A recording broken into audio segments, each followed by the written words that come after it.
Hello. Hello, hello. Hey, What is happening? everything and nothing, as per usual. Where am I? There I am.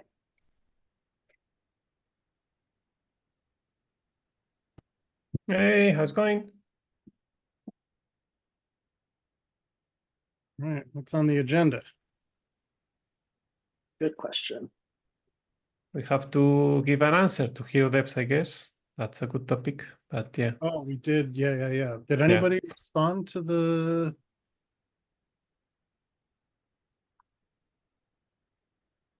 things? Uh, Doesn't look like it. nope. At least not from the people that was in the meeting. Yeah. So my take on it is, well, I don't know. Let me gather my thoughts a little bit more before I say anything.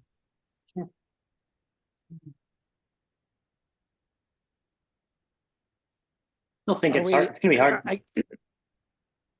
Oh, go ahead.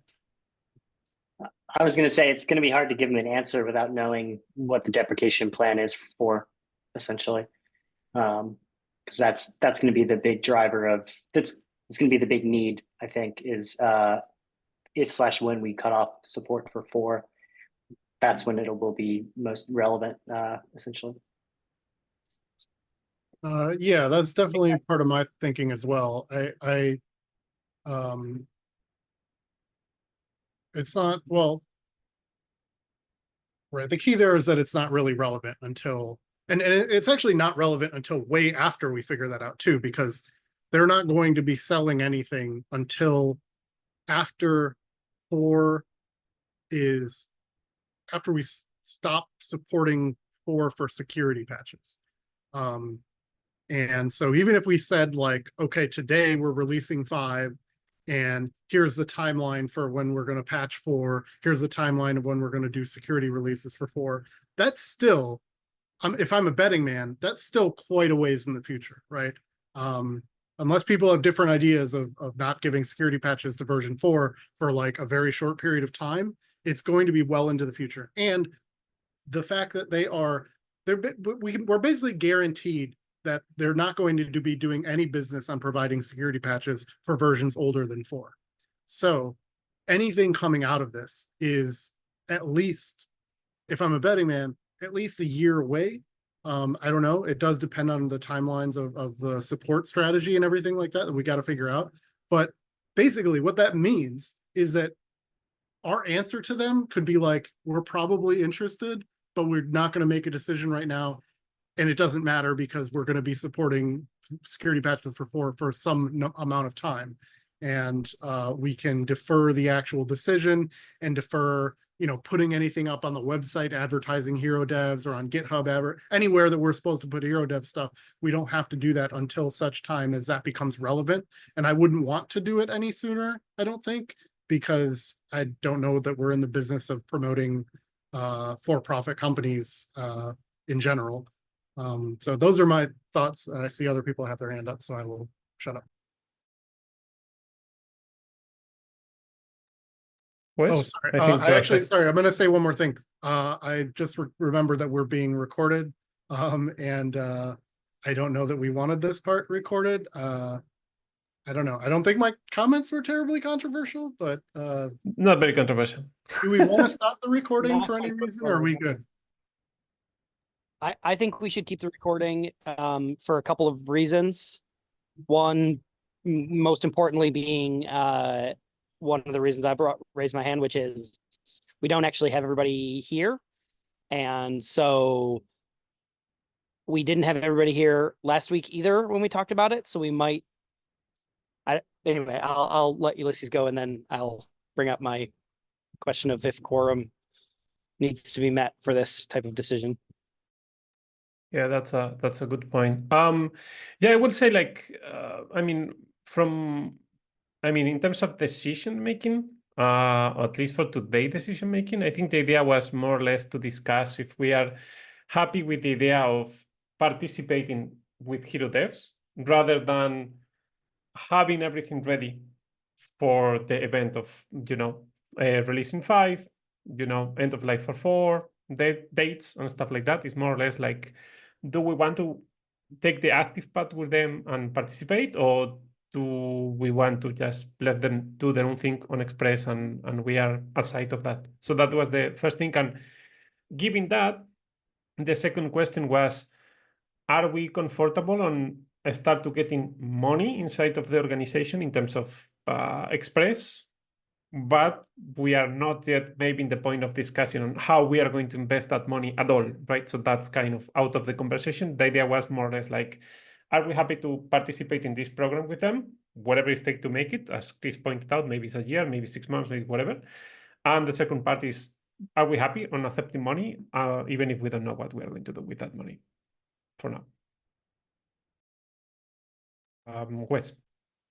Yeah, and so I think the key thing for us today is to decide whether or not the 4 of us who are on the call today feel comfortable saying yes to both of those things, because I know we left the call last week saying yes. John, I think you're the only voice who wasn't in the conversation last week, who's here now, and I believe that we did get a yes sounding emoji from Rand.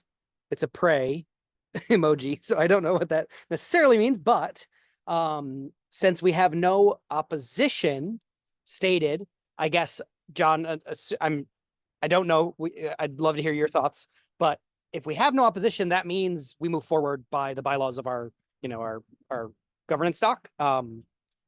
So if that's the case, I think it's a fairly short conversation, unless, John, you have something you want to say that would disagree or that needs to block saying yes to these 2 things. So then, to me, I would say if we are comfortable, the 4 of us saying yes, this is by the we mentioned everybody, we got no opposition. To me, that is as much as we can do to say yes, and so I would count this as a yes on both of those topics, and we move forward with that. Go ahead, Chris. I was muted. Okay, these are all excellent points. And yes, so yeah, Ulysses brought up the question of should we be sponsoring or available for sponsoring and stuff like that. And yeah, that's absolutely a great point, and that is actually a much more something that's good to figure out now. And whereas the Heroes Dev stuff, I was like, oh, we could wait a bit. The answer to this question though might be more relevant for the immediate current times. So yeah, from the previous discussions, I think we were all okay with that in the general idea of it. And yeah, the big question, of course, is how that money gets used, if there is any money coming in, and if it's of any substantial amount. I do think that we should have something in place in terms of the governance for that before we turn any switches on, even if it's minimal. I'm not saying we have to have a bunch of stuff figured out, but at minimum, there should be something about saying what that money is used for or not used for. And my high level thought on it is I would not want to see any kind of like, oh, it automatically goes, is distributed, blah, blah, blah. I would like to see a cross project council style use of the funds where like it's like available and can be earmarked subject to this body and what they want to do with it. So for example, I think of like the CPC, the travel fund, right? If your company does not pay for you to travel to go to a conference or a technical committee meeting or something like that, maybe that's a good use of funds. And say like John or Ulysses or Wes, you want to go to something and say, hey, there's some money available and I want to go to this thing, I don't have money for it for my company or whatever. you know, I'd like to use some funds, and we'd go, and hey, that's a great idea. It's a good use of funds. Or even if it's to kick the money back to the CP, like say that, you know, we're not really using this money. We don't have a great use for it. And we want to just donate it to the travel fund of the CPC, something like that. I think that's perfectly valid. I don't think it's necessarily out of the question for somebody to request the funds to enrich themselves, right? Say like, hey, I want to be paid for my work. I think that's a valid thing too. But I just don't think it should be like necessarily an automatic thing. So those are kind of high level thoughts. I'm not, you know, saying it absolutely must be this way, but I think that's might be a good starting point. So Wes. Yeah, I think I generally agree, I think, with you mostly, but I think from like a practical standpoint, the goal with bringing it up now and saying we're not going to commit to any particular style of usage for the funds was to simplify the conversation a bit and to make sure that we can keep progress without having to have like a big bulletproof plan. So I'm wondering, with that in mind, would we be comfortable just saying on the page there with like a really clear call out, the funds will be spent at the discretion of the technical committee. We make no guarantees about how they will be done, distributed. And if you know, want to, we don't allow earmarking for things from the donation perspective. We are taking these with no strings attached until such a time as we decide to distribute the funds. And then we are hands untied going forward, which means we could do any of the things, Chris, you just mentioned, or we could do none of them, and we could decide that, you know, it would be best to just fund our own dependencies, or you know what I mean? Like that keeps the door open. And again, specifically with the goal of agreeing to something today, because if we have to have this big plan, I think it's gonna take us a bunch of time to put together. And to me, I'd rather just move forward. Because again, if it's not, you know, if it's less than $100,000 in the next year, then we're not really buying all that much anyway, right? Like some travel funds, and the chance of it being that high seemed to me really unlikely. So if that kind of money came around, then we'd be like running an Express conference, probably not, you know, distributing it to individuals for contributions. Anyway, again, I think the goal is to say today's decision is explicitly not coming with a commitment in how we would spend the money. So I think if we don't think we can do that, then we should just table. Well, should we just table? And so I just want to make sure we don't make this two decisions that my internet is unstable. So I'm sorry if I'm hard to understand or something. Zoom hates people. The irony, you went muted, Wes. I'm done. Sorry, go ahead, Ulysses. Okay. We heard you. We heard everything. Yeah, I even follow it. So yeah. So yeah, from my side, yeah, two notes on this. So the first thing is, even if we say no to Hero Devs, we receive funds. So technically, we are going to get money anyway. Even if we say no, we are going to get money flowing somehow. So the second thing is, even if we are not sure yet how to spend that money yet, as far as I understood from them, they are not going to, you know, contribute any money to the project at least in 6 months or something like that, since they start to offer Express as a product on their own site. So basically, we still have plenty of time to making decisions on building policies and decide how to spend it. And I think the worst case scenario, even if we have those funds and we didn't manage to get a clear agreement on how to spend them, we can always redirect this money to CPC, other projects, dependencies, and so on. So that can be also one option if we don't want to do nothing with that, we can technically donate to other projects, so we collect for others, basically. But it's important to notice that if we say yes, basically we will have like this open collective kind of account. So I'm not very sure if we can just have that account without any donation, but we will have like a fiscal host or whatever. Then clarify that also in terms of how paperwork / fiscal things stuff works. So basically it's a third party handling that for us for a 2% commission or something like that. So it's basically that's more or less. So in terms also of overheads and stuff, that's it.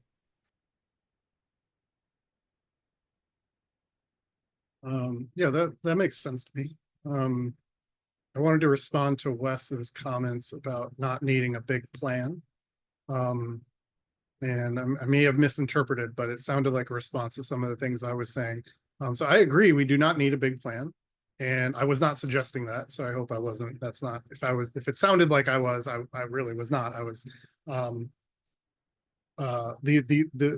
if anything I would call a plan, it's only that saying that that a TC member makes a request for funding for something, the TC decides on it. That's the plan, not anything beyond that. It's just saying like it's that and not like auto distribution by some algorithm for not specific things. And then the other comment you made was on like no guarantee, saying there's no guarantee on how the money will be used and no strings attached. I very much think we should attach some strings. This needn't be complex, it needn't be big or crazy, but it at least should be something like relevant to open technology. And it doesn't need to be like promising anything, but it says, funds will be used for things such as this, that, or the, for example, these things, right? I mentioned like travel stuff, or it could be used for X, Y, and Z, but it doesn't need to be prescriptive or like drawing a line in the sand about anything. And this is really, it's not really about promising to sponsors what we're going to do with the money, like people that are donating. Although that is, something that would be great to provide them an information on how their funds are being used if they're donating.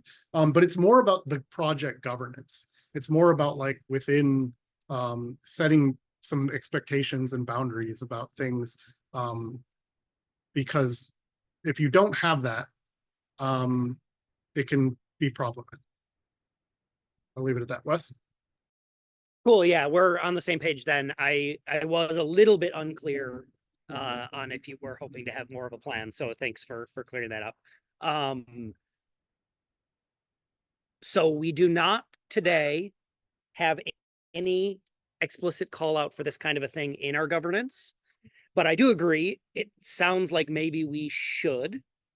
And I'm wondering if it would be satisfactory to say, to add like a section in our governance that says the Express project accepts funding from, assortment of sources. We manage the funds in an open way in accordance with the same consensus principles that the rest of the project is managed by, with one addition, that any distribution of funds must go through a cycle of no less than 2 weeks. I don't know, we could like come up with the terminology just to make sure that, yeah, and to your point, like just to make sure that it is done with an open, really clear open governance, and we're not like one way or the other, a distribution in open collective will be public, but it could just go to a random thing without any notes, right? Like, so public here would just be that it's on the ledger, not necessarily that it like said what we did with it. So like maybe also have a call out that says we commit to, giving a detailed description of what the distribution was for, or something like that, just to like make sure that we're one step above like normal governance, which is just like, does the PR get merged or not? And if everybody disagrees, it goes to a vote. Like, but if nobody stands up to disagree because nobody read it, then like it passes, right? Like that's the current governance style. So we just want to make sure that we don't have like a fly by night, someone schedules an ad hoc TC meeting to discuss distribution of funds, doesn't tell anybody, and then distributes to themselves, right? Like the whole point of that would just be to like commit to say that is not all right, and everybody agrees, which obviously I think everybody on this call does, but like it would set the future, you know. Does that sound like it's satisfactory enough to like to cover what we need? Yeah, I think so. Definitely a variation on that theme for sure. Yeah, and when you said like, yeah, the thing says it must go through the TC and whatever that looks like, right? And then we can also, in terms of like specifying like what I was mentioning earlier about like we should have some strings attached on what the funds will be used for, we can use kind of language that doesn't necessarily back us into a corner and say something like the funds should be used for open source, open technology related stuff such as X, Y, and Z, but doesn't necessarily like close off the possibility, like, because if there's something like maybe arguably tangential, but the whole TC feels like it's a strong enough thing that the fund should be used for that thing. I have no idea what I don't have anything particular in mind. I'm just, if there is something that everybody's on board with, we shouldn't feel boxed in and unable to use it if everybody otherwise thinks it's a great idea. And you also hit a great point about not allowing sort of consensus by default. I think this is a really great point. It's something that I've dealt with in standards bodies as well, because like, you know, if like, let's say you have a long meeting, there's lots of different things being proposed. Some things are really exciting and interesting or controversial, and so a lot of people are paying attention to them, giving a lot of feedback. Some things are a little more, maybe if it's easier or not so interesting or uncontroversial, what can end up happening is just not getting very much feedback, and it's sort of like, and because consensus is the default, it can be a little awkward because it feels like, does anybody actually support this thing or just the person proposing it? And so the solution there is to require some explicit support. And it's, you know, basically the default is, do you have one voice of support like explicitly besides the person proposing? But really you want more. You want like at least two would be great. And it's hard to like codify it, but it probably, you know, based on the size of the group and the number of people, establishing what quorum is. And quorum can be different for different things, right? And it's okay to leave that sort of vague and use your judgment on a case-by-case basis. But if the case you're talking about is distributing money, then probably it makes sense to put a number on it. Even if that number doesn't need to be like terribly high, like maybe 3 is enough. If you get 3 people on the TC to agree and nobody's objecting, that's probably enough, for example. Go ahead, Wes. I was going to say almost exactly that. So yeah, I would think that saying half of the TC.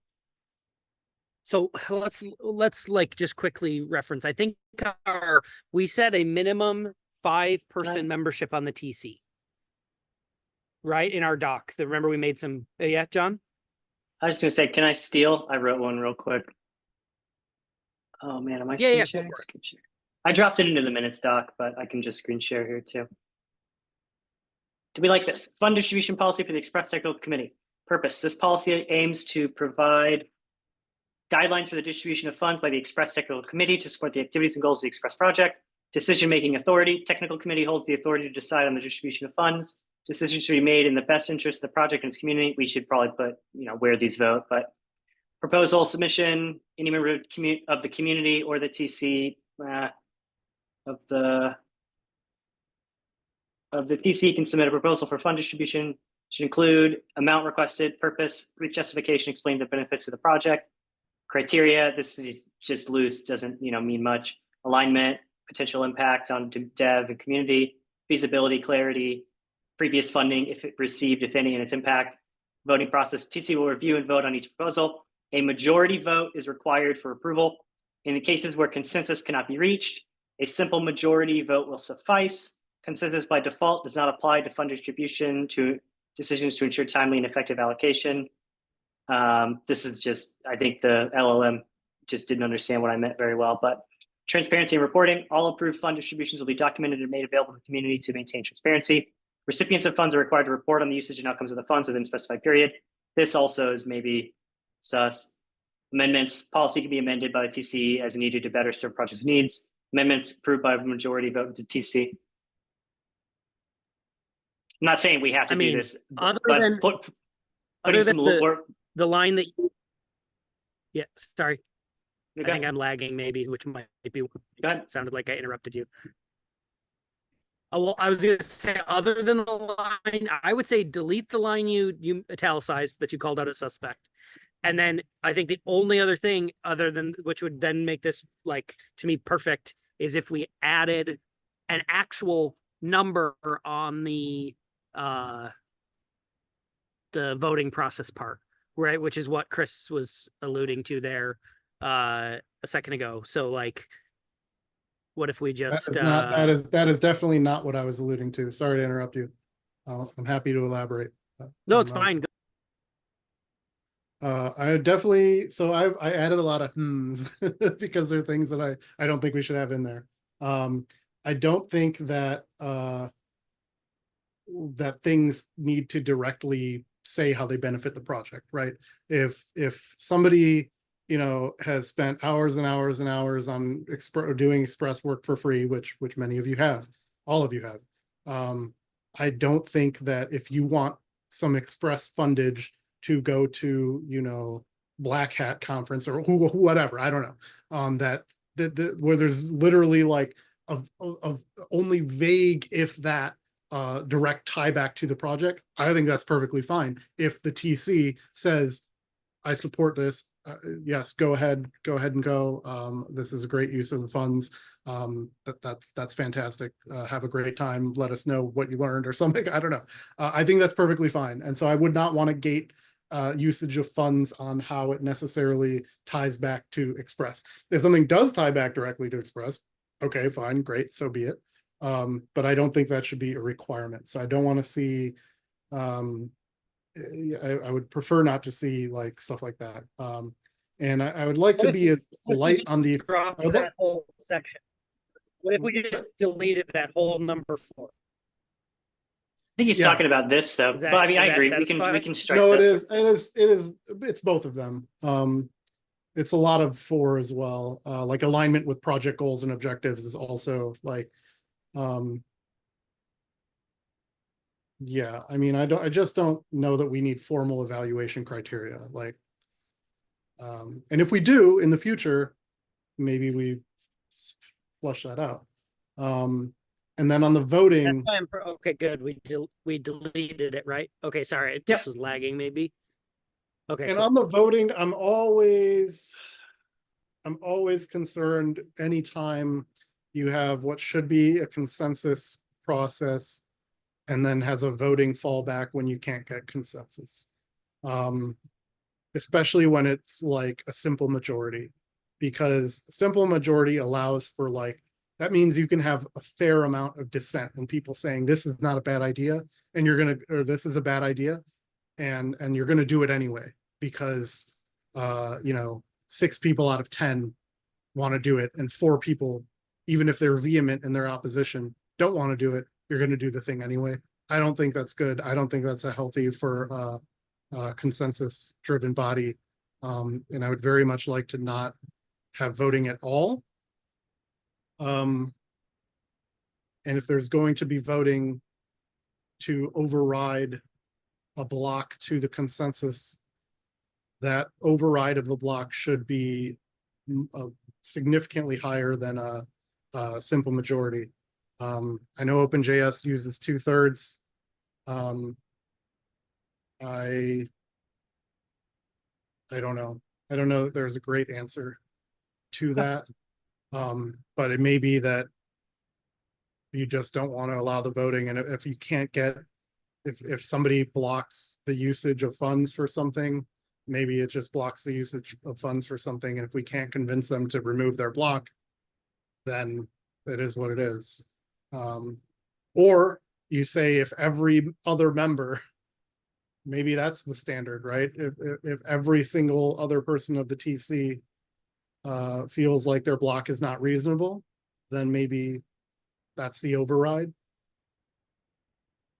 I don't know. Just Yeah, I don't see, I mean, I'm happy to say, I think the goal here for me was to put like, just the idea that like, oh, I was the only one that showed up to the meeting, and so there's no dissent, so I'm gonna give myself money or whatever. I'm happy to put in like, full consensus or whatever. I think it would be nice to just put in language to be like, hey, we need everybody to vote on it, like in terms of, we need to hear from people or something like that. Yeah, no. Okay, so this is where I think we got mixed up, and this was my comment about when Wes brought up the numbers and tying it to voting, and I was like, that's very much not what I was saying. Okay, I said the number 3 or 2 or whatever. So this wasn't about voting. This is about consensus, but making sure that there is explicit support for the thing and not default support for the thing because nobody objected. It's not voting.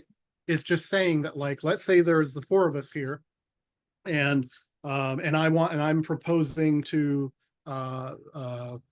some distribution of funds for whatever purpose.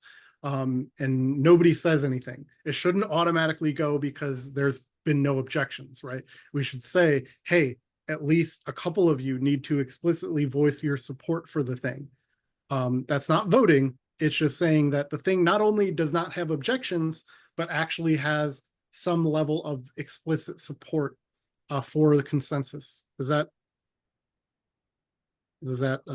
make sense? Yeah. Okay. And that's what I suggest putting a number on, or potentially putting a number on. You could leave it vague and just say there must be some explicit support beyond the proposer, in which case your number is basically 1, or you can say, we want at least a couple of the TC members to explicitly support the thing. And really, it should not be a hard bar to meet, right? If the thing is not objectionable, it should not be hard to get. If it's a worthwhile thing, it shouldn't be that difficult to get a couple of people explicitly on board. What about this? Approval subject to active consensus, meaning no dissent, and at least 2 members of TC giving explicit support. Well, I think it's a good start. We have to be careful with the word dissent. So a lot of times people like to express dissent, but not to block. So no objections is what you want to say. Because a lot of times people are like, I don't know about this, but I don't want to say don't do it. But they want to record their, have their point noted for, reasons, right? And it's important that they're heard and understood and everything. And I think it's fair to say, hey, I don't think this is a great use of the funds, but I understand why we're doing it and blah, blah, blah. And I don't want to block on doing it and that sort of thing. Ulysses? Oh, yeah. I like your idea on the original proposal when you say about that the person who submit the request should not be the person chasing for the approval kind of thing. So kind of to delegate to someone else who is like champion or sponsor or whatever that initiative and is the one fighting for that, right? So that way it's become more easy, I think, to have like a private discussion without that person in the room if needed and stuff like that, right? So we designate like a champion for that proposal and basically that person fights for the expenses, if that makes sense. Or maybe I didn't follow completely what you say. I just went too far. Can I just jump in? I go think this is discussion, but I was thinking maybe we should just turn this into a PR really quick and do this async. Like, these are good things, but I'm not sure the discussion has to happen on the call. And that might just give us a little bit of time to discuss some of the other stuff. Are people all right with that? You're muted, Chris. Chris, I think you're the next. Oh crap, I was muted. Yeah, I think it's a really great point. You were breaking up a lot, Wes, just FYI. Yeah, let's not create a PR right away. I think let's continue to workshop it in the Google Doc, if that's all right. And get to a place where we feel like it's good. I think it's pretty close right now, honestly, but let's spend a little more time on it before we create a PR. But I think that is great. And yes, I do think we should get on to other things. I don't remember, I'm pulling up, do we have a meeting agenda somewhere for this officially? Just the normal one. There's a link at the top if you're in the minutes. Okay, let me take a look at that. But the one thing I wanted to talk about, if we can, is the onboarding checklist. So we were talking about graduating to an impact project. And on paper, we meet the criteria, but there are things that we have not done. So we do not meet the criteria. Like we don't meet some of the bureaucratic criteria. So we can, if we have time, maybe we should go through that. But I don't know if we have higher priority stuff. Ulysses? Oh yeah. Before we change the topic, so we don't have the agreement yet. Just to give an update for the hero devs mostly. So it's like we don't have a decision yet today. We are going to work on this PR, and when this PR is ready, then it's time for having agreement. That makes sense in terms of timeline. Yeah, I thought we were agreeing. We're just saying we need to, before we implement, we need to have this. Okay. I think we can signal to them that like we're probably a yes. But yeah, we got to get our ducks in a row, and so we're not Okay. prepared to like set the things up just yet. But I think you can think if I think you either tell them we haven't made a decision yet, or you can tell them like we're probably a yes. But like we're still figuring some things out on our end. Yeah, I'm okay to say like it's probably just matter of can I- docs, and that's it. Can I make a Yeah, go ahead, Wes. Can I make just a slightly stronger proposal? I don't like the we're probably a yes framing. I think we have agreed. We just have to work out the details of our policy change before we actually roll anything out. So like, I'm not saying we go and start an open collective tomorrow. And I'm also not saying we add the banners to the website for Hero Devs tomorrow. But I think it is perfectly all right for us to say, we are definitely in. And we are working out the details of how we need to change our governance to align with accepting funds. And that might take us a few weeks. Is that like, are we all right saying that? Because it feels to me like that is our actual consensus. We're just like got to work out the details of the doc change. It would be great to get some more like some feedback from the other folks who have not said anything. Just because like, do I consider the four of us enough for quorum? Yes. But I still would like to get like, even if somebody's like, yeah, sounds fine to me, or even if it's very lightweight in terms of the feedback, I would just like to, I'd feel better if we knew that the other folks on the TC, that their eyes were on it, that they knew about it, that they know what's going on, that there's any awareness there. So yeah, I don't know the best way to do that, but I would feel better about it. I think that's what I'm saying. I think we've done that. We pinged every single person in Slack. Oh, okay. So okay. I don't know if we can do more than we've done, and we've given it a full week of consideration, which I think meets the requirements. Well, here's the thing, and here's where I think you're right, and we could probably proceed, because if for whatever reason later on they had some huge objection to it and had some big problem, we could backpedal, right? There's nothing says we're set in stone. And even if we set it up, if we later change our mind, we could do that. Take the thing down from the site, blah, blah, blah. Whatever we had put in place, we could take it out of place. So yeah, I think the stakes are low enough that I'd be fine with that. I would like to see, doesn't have to be now, but, and it's more of an idea. So when I say I'd like to see it, it's more of a brainstorm than anything. I do still have in the back of my head a little bit of a nagging feeling about the mixing of open source ethics with for-profit company stuff. So it would be nice if we could consider something along the lines of, I don't know, some sort of an ethical commitment in our charter or something about providing security updates, and that we will, when we get a new vulnerability report, that we will consider patching, even if it's outside of the release cycle.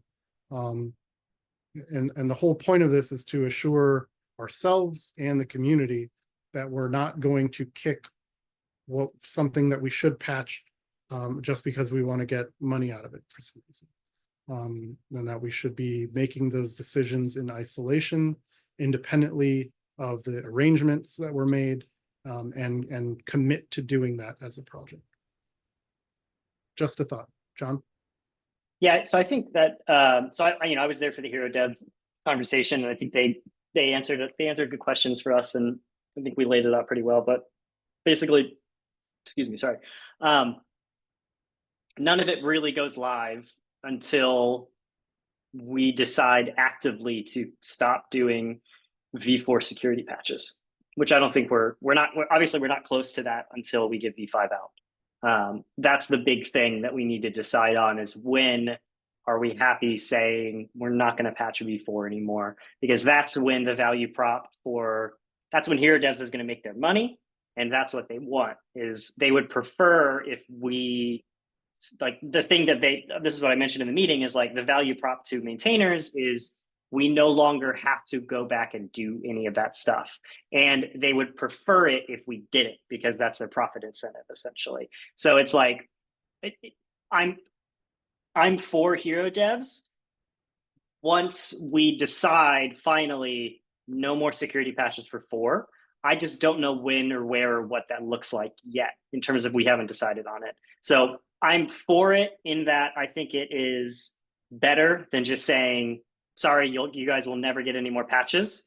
But I don't know what that looks like for Express, basically, like how far out that actually is. Because then it's like, okay, it sucks, because then literally if people need security patches, they'll have to pay for them, which sucks. But I see that as happening only after we fully decide we're not touching this anymore. And I don't want Hero Devs to expedite that process for us, in terms of like, oh, we don't have to worry about this anymore because there's these other people you can pay to do it. It would be great to not have to worry about V4 security patches.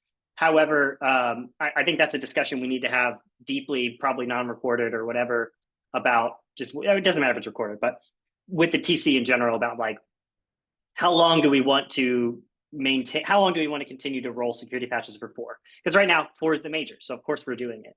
Once 5 comes out, part of our deprecation timeline and strategy will inform that. And so I can very easily see there being a difference in opinion amongst the TC about what's ethical and how long to do that, especially knowing that the alternative would be people paying for their patches. But I see people paying for patches as a good option if and when we have a hard cut saying we're not going to be doing this anymore, basically. I see that as a gift to the community, to be like, you can pay somebody to do it, here's their link, but only as an option, because we will no longer be releasing the thing. And so that, I think, is a cut which we haven't made yet, basically. So yeah, so 100% agree with you. And yes, it is very much predicated on what our long-term support strategy is. But I want to be very clear. What I'm talking about is after the period has ended. When we're in the period of time where we're no longer maintaining and no longer providing security patches for 4.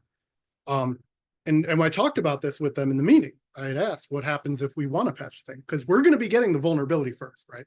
Unless they find it, we're going to know about it first. So we're going to have the right of first refusal. What I don't want to say is just blanket, oh, sorry, we're not looking at it, or oh, sorry, we're not going to patch it because we're past the cutoff date. End of story.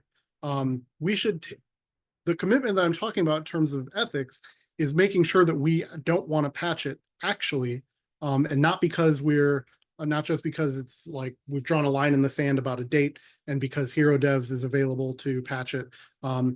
We should consider what the vulnerability is, and if it's important enough and significant enough that we feel like we should fix it, and that fix should be provided as an open source patch available to everyone.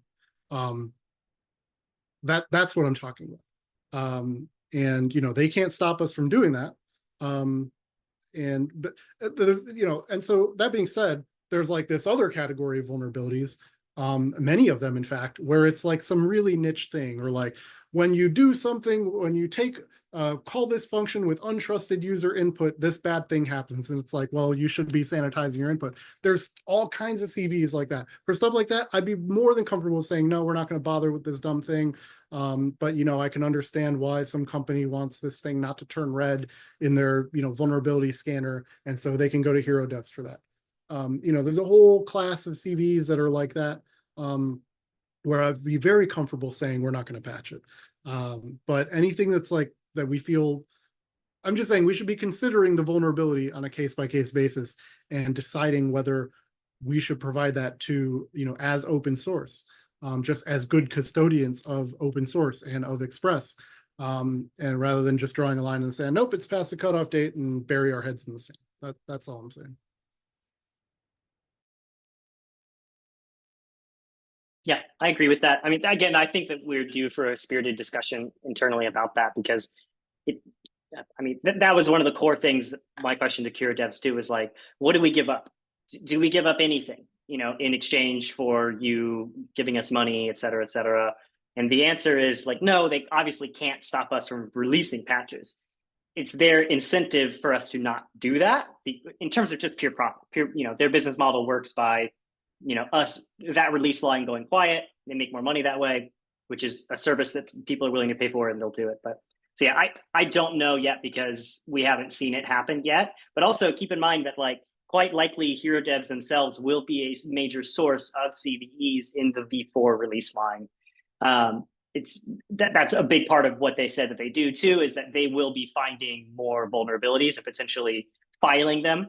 And so then if they are a source of noisy CVEs, then it might be stuff we don't even want to do anyways.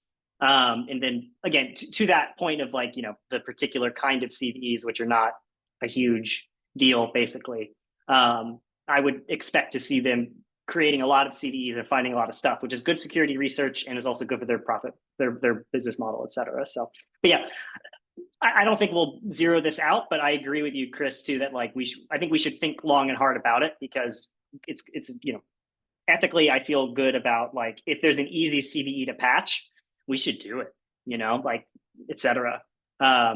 That just comes down to who's available, what time they have, when that kind of stuff happens, and where we are as a project at that point. But I would love to see us continuing to roll security patches when we can do so. I also don't want to see us stop doing it. But again, that's the value prop to maintainers, is being able to wash your hands of it, essentially.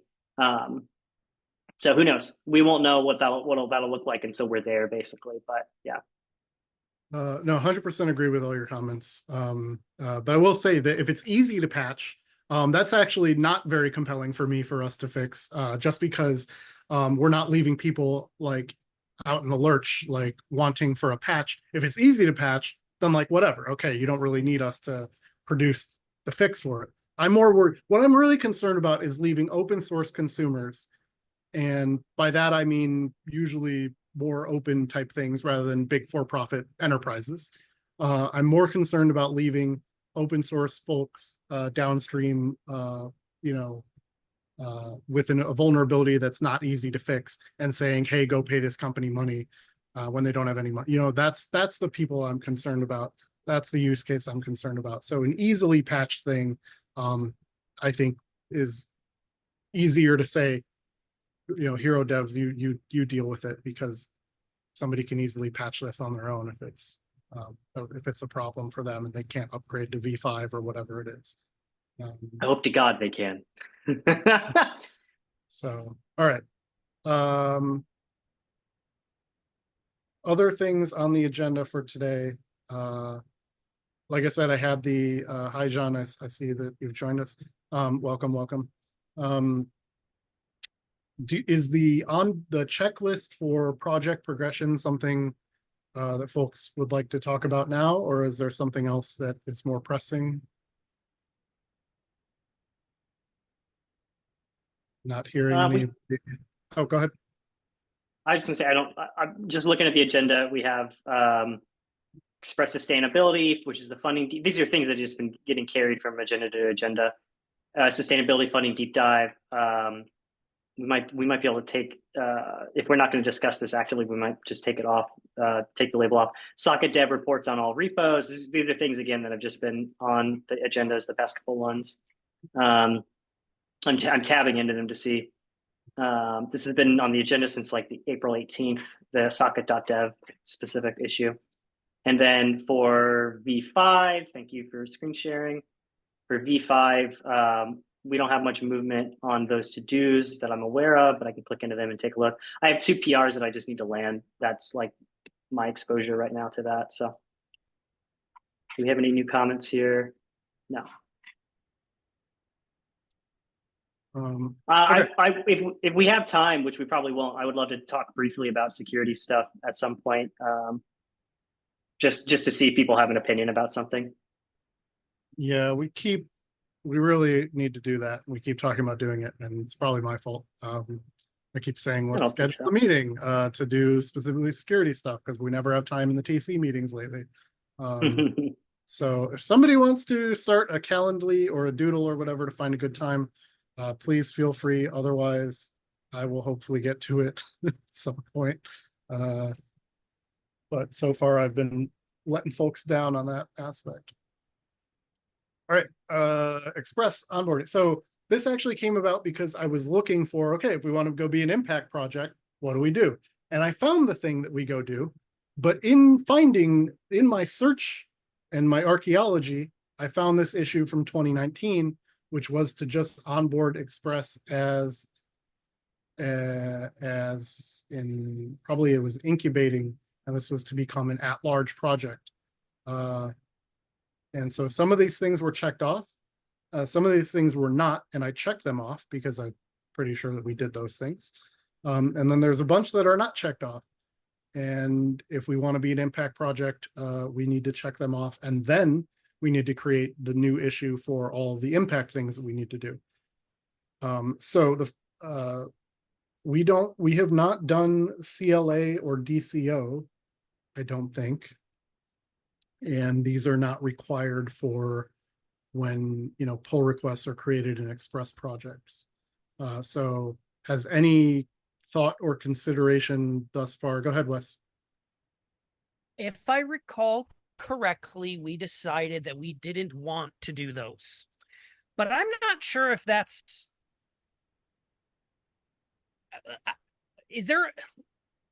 I'm not sure if that is still a requirement. I don't think it is listed in the new documents from the CPC. Is it? It is. Yeah, this is actually, even for incubating, we had to have to do this. So we need to adopt one of them. Maybe the language was more relaxed. It says if choosing, but it says each project must adopt either the DCO or the CLA. I think the DCO is the lighter thing that just requires you to add some message in your commit, which is like annoying.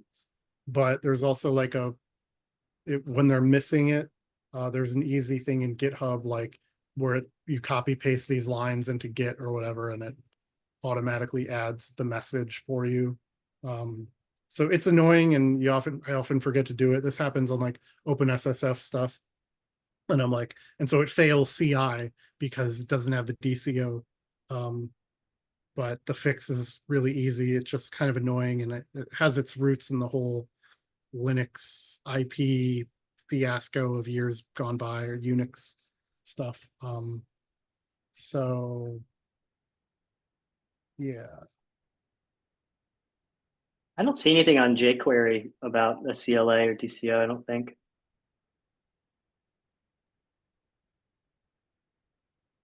Individual CLA and corporate CLA. I'm reading off of Chris's screen now.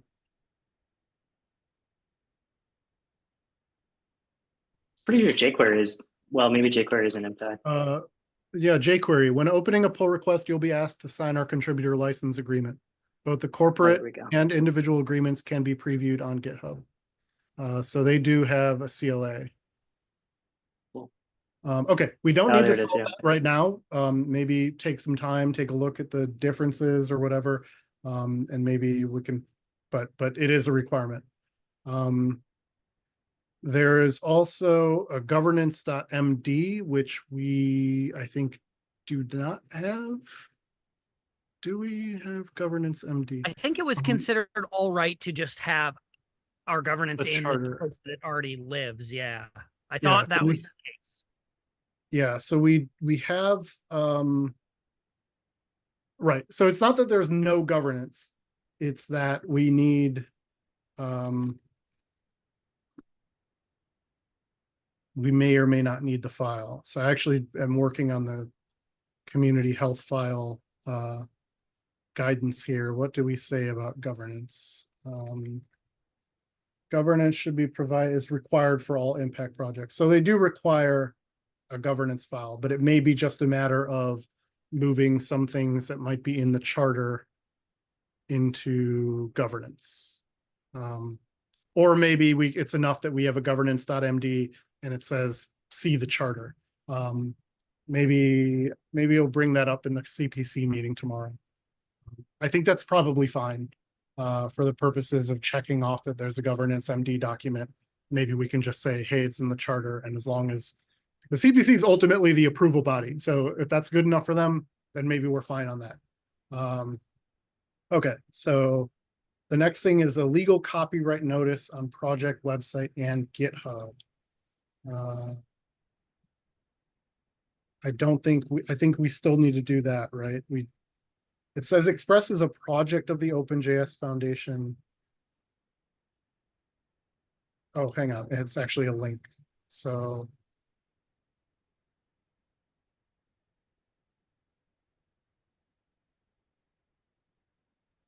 It's got copyright strong loop and contributors on the website currently.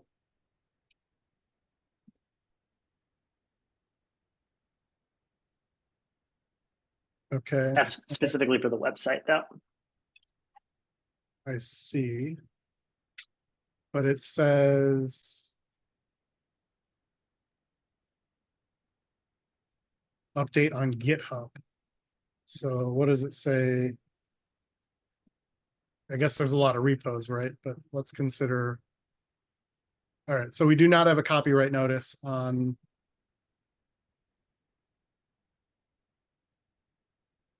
But maybe is it in the license file? Maybe that's enough. Well, this says copyright these folks. All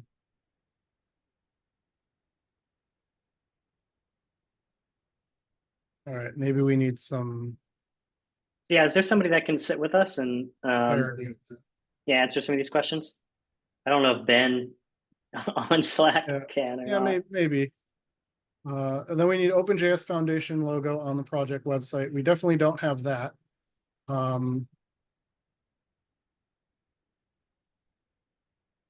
There's some examples here, which is fine.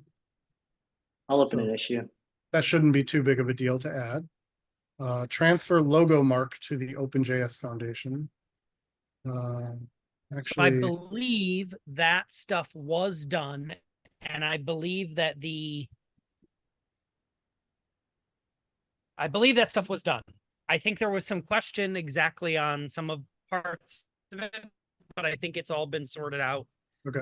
And that the OpenJS Foundation has satisfied what it needs to get from I'm checking the box, and the other thing is I don't see anything about logo mark on the current documents. So this might be something that was iterated on in the, nearly 5 years since this issue was created. So let's just check that off. And then the last item there is document project and foundation contacts for marketing social media. This I wanted to check off because I'm like, the contacts are the TC, and I think that's probably good enough. So I'm happy to check that box if everyone here agrees. I don't think it's hard to we don't have separate marketing and social media and everything. And if you want to contact the project folks, it's the TC. Okay, I'm just going to check it off. So yeah. Okay, so that leaves, all right, so CLA DCO, maybe we should create an issue in the appropriate Express repo to talk about that. Maybe the discussions repo or something. governance MD. Let me see what it says in the project progression. Doesn't really say. Yeah, so just preferably laid out in governance MD and references of contributing and authors MD. Okay, I'm actually missing an authors MD from the community health files guide, showing the current and emeritus committers. Okay, but we have a different committers. That's a big difference. Okay, so some projects have a contribution ladder. So you might have committers, collaborators, contribute these different definitions. Express doesn't have that. So Yeah, we've discussed this. Ulysses had been working on some of this. So we have on the main project README, TC and Emeritus. We talked a bit about contributors, but we haven't landed that yet. that's fine. This is also not something where they're like prescribing exact requirements. They're saying this preferably laid out. So I think there's some wiggle room here, and I think it's part and parcel of like, do we actually need a governance MD, or can we have this in the charter? So I think we're probably fine there. I think we just need to make sure that we have all the components of the thing that they're asking for needs to live somewhere. And I think as long as we can demonstrate that, then we're fine on this item. But I don't want to check it off now until we can disposition that. And so then copyright notice on GitHub. Website's probably fine, so just need to add it on GitHub, or maybe we just confirm that the notice in the license file is sufficient for that. And then you said you were creating, somebody said they were creating an issue for adding the logo. Mm-hmm. Yeah, where was that project status? I'm trying to find where you had that link to The examples. onboarding issue? Well, I know the onboarding issue. I've got that one, but there was like a link to, there's like a cross-project council. The project document. progression? Yeah, there we go. Can you drop that link in a chat if you got it nearby? Yeah. I'm just going to make sure there's a link to that so it's easy enough to grab. Thank you. Yep.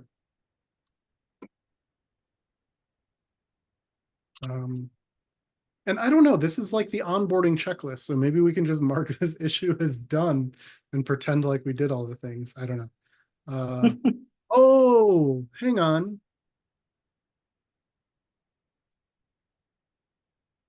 Oh no, I'm sorry. Okay, no, never mind. I got confused. Forgot I said anything.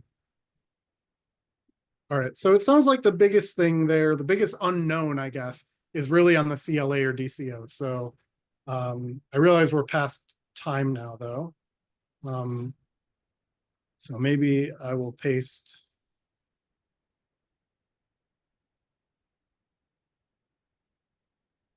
Was there ever any like existing issues on this? Like discussions? I believe there was. How much detail would have would be highly questionable. I also know that at the time, it probably happened in a couple of the actual meetings that we had back then, but it was mostly, I think, like Doug and I just talking about pros and cons of it. And him just basically saying, I think, like, we just want low touch. Yeah, fair enough. Even so, I think historically here it probably doesn't matter that much. I would say that we should be fine just checking the remaining boxes and maybe asking on the CPC call or even an issue over there. Hey, we'd like to make this change. What do you actually need from us? Like, here's what we identified. Do you need us to do this? Like that kind of thing. Because it might be that those things were fairly loose.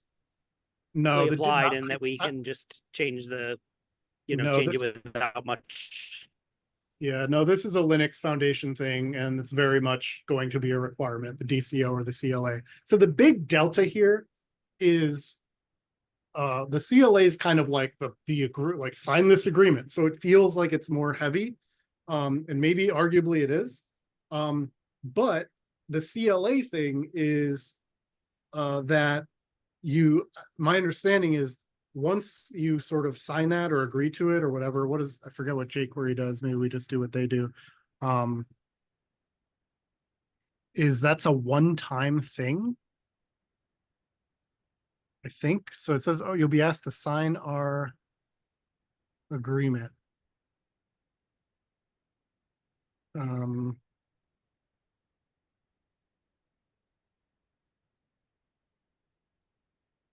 Please note that sorry, I'm reading on a different screen.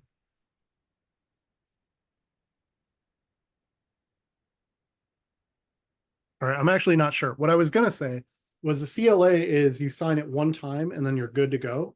Whereas the DCO, you need to like do something on every single commit, which is annoying.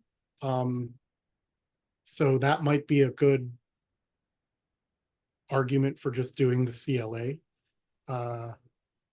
But I'm not 100% on that. So if the CLA still requires that, then definitely the DCO is the lighter weight thing. Because the DCO is basically just saying, I have the rights to the code that I'm writing, and nobody else can claim that there's their own intellectual property or trademark infringement on my code.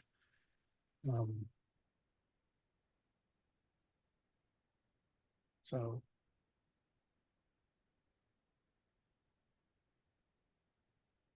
the DCO thing is annoying to have to do. Yep. I think Node has the CLA, right?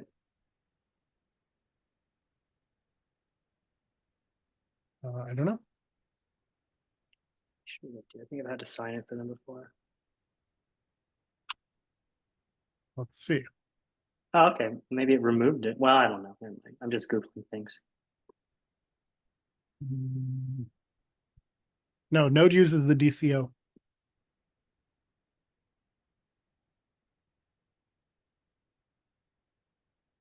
For us, I think one of the biggest problems is going to be that we're distributed across so many different repos and orgs.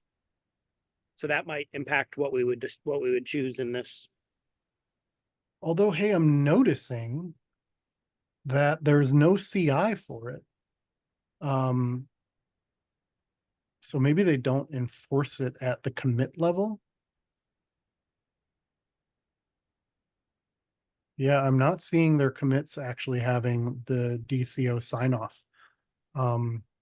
Okay, so maybe it's enough to just say like what Node is doing, which is they just included the text of it. They don't even say like you must agree to this or anything like that. It's just they put it in there. So maybe we just do that and call it a day. Because I was thinking you had to always require a sign off, a DCO sign off in every commit. That's what they do in like if you ever contribute to any of the OpenSSF repositories, they do require that. But maybe I think it's that there enough. is. I think they do use sign off because they have somebody land the commits or whatever, and I think they have the sign off there. Node.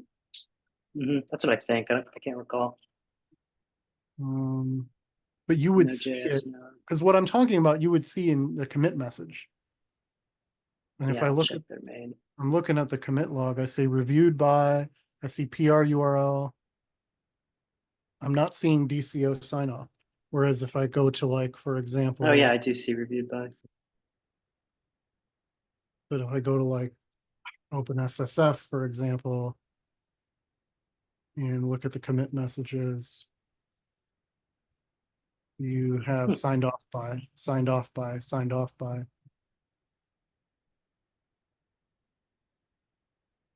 Yeah. So this is what I'm talking about. If this isn't there, there will be a CI fails. failure. Let's see if I can find an example of the failing. Here's one. Yeah, here. This is what it looks like. DCO. There's one commit incorrectly signed off, means the author failed to include. So you have to include this signed off by in every commit message. But if the OpenJS Foundation isn't requiring this sign off message, and clearly they're either not requiring it or they're not enforcing the requirement because even Node doesn't have it, even though they're using the DCO, then I think that if it's good enough for them, then we should be able to say it's good enough for us. And then it's just a matter of putting this into contributing MD and calling it a day. So I am motioning for us to adopt the DCO rather than the CLA. You made a great case as far as I'm concerned. So I agree. Yeah, +1 from Wes. Any other voices of support for the DCO or the CLA? I've run out of brain juice, so I don't I don't have much of an opinion right now. Got a +1 from Jean. Okay, so we have 3 support, including myself, 4 with Ulysses. Any objections to adopting the CLA? So for anybody that came late, I see Rand. Hi, how you doing? As part of this actually should have happened years ago, but the project for OpenJS Foundation onboarding needs to adopt. If you see my screen here, we need to adopt either. Or did I stop sharing? No, I'm still sharing. We have to adopt either the CLA, the Contributor License Agreement, or the DCO, Developer Certificate of Origin. The Developer Certificate of Origin is, I would suggest, is the lighter weight thing. It's got less like legal stuff in it, and it's just saying the gist of it is you're saying I have the right to the code I'm contributing. Some other person or entity cannot claim intellectual property rights or patent, infringement or anything on the stuff. You're certifying that you're allowed to make your contributions and that you're giving the contributions to the project.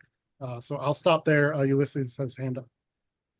But I agree to the idea. Just one minor thing is we might add an additional barrier for contributing, not because of the legal thing, because for example, on the DCO, if I remember well, if we use the DCO bot or something like that, you need to sign off every commit, for example, like explicitly say on the commit message, like I sign off this as user and the email and stuff, which is easy for the people who are used to it, but it might be a little bit tricky for people who never contribute to bigger project who has DCO. That's my feeling. But yeah, aside of that, I'm agree. Right. So we were just talking about that, and it was clear that at least the Node project that uses DCO, they don't have that requirement set up, that everything had to be signed off and had the commit message. So if like I said, if that's good enough for them, if that's good enough for Node, which is an impact project, they shouldn't say we have to do it. Because I agree, it's annoying. And every time, like almost every time that I commit something to an OpenSSF repo, I get the PR, I get the CI failure on DCO, and then I have to mend, and I have to force push, and it's annoying, and I hate it, and it's silly. But yeah, so I hear you, and I agree with you that I would not like that. But it seems like we should be able to adopt the DCO and not have to do that if such an enormous project like Node doesn't have to do it either. Jean, you have your hand up. Yeah, just a quick question, mostly for the CLA. Would that be only in one? How do we handle that? Because most of the projects only run on one GitHub organization. Here we have 3. Is it one? Would it be one per org, one only on the Express org? How basically? So it would basically everywhere that we define. It's tricky because there are so many repos and 3 orgs, but and that's something that maybe we can get guidance from the OpenJS Foundation on where the stuff lives, but really it should be everywhere, right? Because they're making contribution to this org, and so every org should have a contributing.md file which contains this, and that we should be using the default community health files with GitHub for that. It's okay if like in pillar.js or JS HTTP, we want in the contributor or contributing.md, if that just links to the Express contributing MD, that's fine. And I would actually suggest doing that so that we don't duplicate the content 3 times over and then forget to update one place if we've updated another place. There should just be one source of truth That's the canonical source of truth. And that's how I think that we would do that. Rand? Will this apply to the documentation repo as well? I think so, yes. I figured it would. I just wanted to be clear on that. Yeah, I think if we're using the GitHub default community health files, what we'll do is we put at the org level, there's a .github repo, and that will have a contributing.md file. And then any repository that does not have its own contributing.md file will automatically get that one like as an inheritance. And so we don't need to manually put them on every repository. And then if there are any repos that have a file, we should probably just delete it so that it defaults to the default. Yeah. Okay. Ulysses? Yeah, as an idea, as we have 3 organizations, as just John said, the thing is we can create in the Express one and just fork the repository in the other 2, so they are synchronized and we don't have to worry about them anymore, basically until we transfer everything to Express. But that way we do the for once. Can you say that again? I'm not sure I understood you. Yeah, I mean, like we create the express.github repository and we just fork it on pillars as pillars.github repository and so on. So we basically yeah. have them sync for free. That is a brilliant idea. And Yeah. actually, I think I had mentioned that I was working on this at the OpenJS. I'm going to drop this link actually if anybody wants to review. But we've I gone had through that issue in the past, so that's why. folks want to review this, but please don't have any suggestion for changes because there's already been a lot. And I want to get this merged. We can update it after the fact. But that'd be a great addition to this actually, and say for projects that have multiple organizations, but they have one governance and one charter, have the .github repository, but then just simply fork it for your others so that you have the upstream, and you still need to keep it in sync, but at least then you're not, you're just updating, your fork rather than copying the information. So that's a really great point. Wes? Wes, you're okay. There you are. I just wanted to remind everyone that I wanted to remind everybody because the meeting on the LFX platform got moved an hour earlier, so we have a time There's clock 20 minutes. before Your audio is kick us. you are breaking, So Wes. I would just like to maybe Yeah, Wes. Hey, Wes. say we can Wes. move this into issues and give Rand some time to Okay, He's Wes. speaking you're to us right. from the talk past. about the new blog. Yeah. Yeah, Wes, you're breaking up all kinds of. Folks, all right with moving on to that? So Wesley was saying that we're going to run out of time in about 20 minutes or so, and the meeting recording is going to stop, which is true. But then it sounded like he was suggesting we talk about something else. And what was that?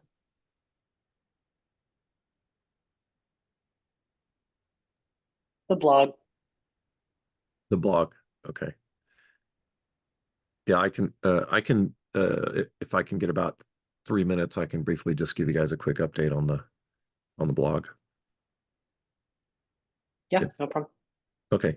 And this might actually be a good place to announce the change in CLA or that stuff, and so try to explain it to people. Can I briefly share my screen? Yes. Okay, cool. Okay, is that We see right post.html. Yeah. So okay, so here it is. The PR got landed today. It was for docs, it was pretty long lived. It took about 2 months to get this finally ironed out. So essentially, there's a new menu at the top of the doc site, and there's one blog post right now, which is basically just the welcome post authored by myself and Christelle, who was the community member who helped get this kickstarted. And this is just a brief, thing, sort of saying the point of this is this. The idea is it's where the TC can communicate to the community. And I didn't mention this in this post, but we could, if people want to, link to it from X or LinkedIn or whatever, we can also do that to promote it. But the idea is this is sort of the quote unquote official place if people want to, for example, want to talk about the change in the CLA or whatever, things like that that are, of interest to the community. So there's an all posts, which I'm not crazy about the layout of this, but so we can tweak that. But right now there's only one there as well, of course. And then there's this little, sort of how to about how to do it. It's quite straightforward. It's basically just like landing in the other doc PR. But and that's basically it. I linked out to Ulysses opened an issue a number of months ago with some potential other topics.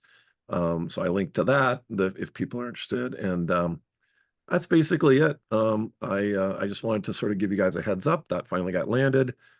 I think it's a good addition to the site. There may be some layout issues that can be tweaked or whatever, but I think it will be helpful for the TC and to communicate, and ultimately maybe we can get more sort of technical posts from the community if people want to write up stuff about how they solved some particular problem or whatever that might be of interest. But I think initially the idea is we don't want to pick up any more work than we have already. So it's just meant to be more of a communication tool. So that's all. Yay. Any questions or? Thank you. Chris had asked about the blog engine, but I think it's just using Jekyll still, right? Yeah, it's Jekyll. It's Jekyll. Yeah, the static site build. Yes, the site is all, it's this, the docs are all done in Jekyll, super old school, in case you can't tell. But Can we write a what blog? it is. Can we write a blog post about switching to a JavaScript based Sure, blog what do you want to use? engine Docusaurus or something like that? I don't know. I mean, we should probably discuss that. I think, people have suggested over time that we use something more modern than Jekyll in general. I would probably say, if we want to move, I would probably not recommend having the blog done in something different than the docs. I would just say, let's do it all in one thing. So yeah, I'm fine with discussing that. I think Jekyll is sufficient. It's pretty long in the tooth. I get it, and it is written in Ruby and all that stuff. So, but it's a freebie. That's kind of why we did it originally, is because it's free. But now that we have, now that we're backed, I say now, but that the project is backed by the Linux Foundation, we may not have that constraint anymore. So I'm totally open to considering other options. Yeah, just to be clear, I was mostly joking and just giving a hard time because it's not JavaScript and we're JavaScript, right? I totally get it. Yeah. No, there's plenty of other stuff that is higher priority that we don't need to add another pile of work on and switching everything over. Yeah, I actually agree with that. I want to be open to other stuff. If someone wants to pick up that work and do it, then I'm happy to consider it. But yeah, PR is welcome. It's not a huge priority. I mean, in my opinion, the content is more important. Like, actually having documentation of the project is more important than how it's in the implementation of how it's done. So yeah, no, I 100% agree. And I've been meaning, we've so many other things to talk about, never enough time, but I've been meaning to I'd like to at some point, partially I think is understanding. I think I'm lacking understanding of some things, but in particular with regard to the translations and how that's all done, because from my ignorant perspective, it looks really like difficult and painful to update documentation right now due to the translations and how that's structured and how things fall back or degrade or not if translations are missing compared to other things that I'm familiar with. And it's really just like, how do we, and this started by, I saw something and I was like, oh, this is really out of date. And I know exactly what to update here. And I was like, okay, let me start looking at what I need to do to update this. And I actually didn't do it because I'm like, oh, hang on. If I update this, then what about this translation? And Yeah. how do we deal with that? And so I was basically like, kind of prevented, I mean, it was my own self, but prevented from making updates because I couldn't answer those questions. I couldn't find an easy way. And it's a good point. I think it's worth pointing out that, in my opinion, that no one should be deterred from updating the English docs because they're not updating 12 other languages. I mean, that doesn't make any sense to me. I mean, if we had a whole, localization department at our disposal, then yeah, we can just, hand it off to them, but we don't, of course. So the reality is that the situation we're in is the English docs have been maintained somewhat, and, they have been, worked on, but most of the non-English documentation has not. So some of it has a little bit here and there. It's very patchy. Ulysses created I think it was a workflow or something, right? That sort of notes, makes a note of that whenever an English page is updated. So yeah, they're completely out of sync, I would say, at this point. It's unfortunate, but that's a whole conversation in and of itself. I don't think we have time for that right now, but it's probably something we should discuss in more detail eventually. I mean, the unfortunate reality is I think we may just be in a position to update the English docs and do the best we can to keep them updated. And even that we're falling well behind on. So anything we can do in translation is just a bonus on top of that. I wish it were otherwise, but it's just not. So yeah. And anyway, we can go into more detail sometime, maybe when we have an agenda item about documentation and localization. I mean, the infrastructure is there on the site to localize everything, but it's always maintaining localized docs is always a huge, I don't want to say headache necessarily, but it's a huge task in documentation. It's a lot of work. What I would like, a lot of work, yes. what would be nice though is to have like a canonical fallback. Like, so typically what I'll see is a key-based translation files, and so you have your default. And so if something is removed, or if something is added, it's not completely missing from the other translation. It's just in English until you add a key for the translation. And we do have a kind of primitive version of that. So if a particular page in a particular language is not there, it does fall back to the English version of that page.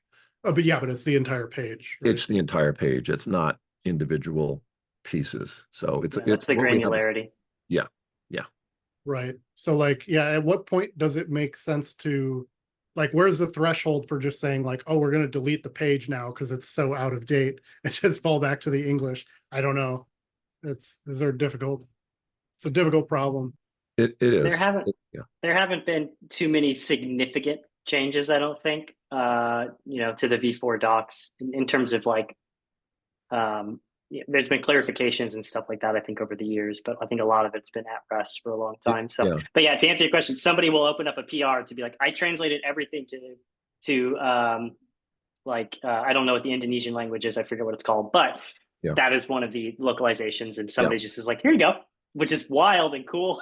That did happen recently. And I landed that PR because I was like, well, okay, why not? But one thing I would like to point out, which is an important sort of detail, is that originally, and then the status now, is that the API reference documentation is not translated, and it never was.